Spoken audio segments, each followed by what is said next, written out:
Dead on arrival sa ospital ang BPAT member na nabaril sa Lake Cebu, South Cotabato. Kinilala ni Lake Cebu Chief of Police Lieutenant Colonel Bernie Faldas ang biktima na si alias Joel, 48 anyos at nakatira sa Barangay Tasiman kung saan din naganap ang krimen.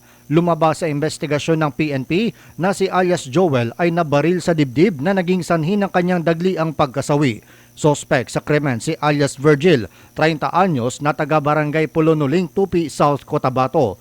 Ayon pa kay Faldas, nabaril ng sospek ang biktima habang nakikipagtalo sa water connection sa resort na pinagtatrabahuhan nito.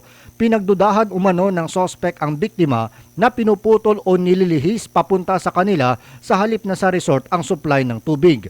Hindi pa nakontento ang sospek at pinuntahan din sa tabing ilog ang mga kaanak ni alias Joel na nagpipiknik dakong alauna ng hapon kamakalawa. Ayon kay Faldas, pinagbabaril ng sospek ng 45 pistol ang mga biktimang sina alias Efren, 32 anyos at Lito, 46 anyos na mga magsasaka na nagtamo ng multiple gunshot wounds. Ito ay habang nakipagtalo rin sa sospek.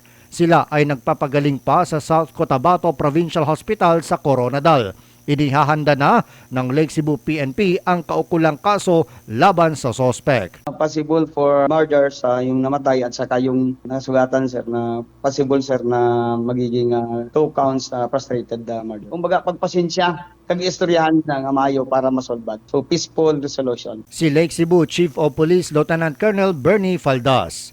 John Shonosa, NDBC, Bida Balita.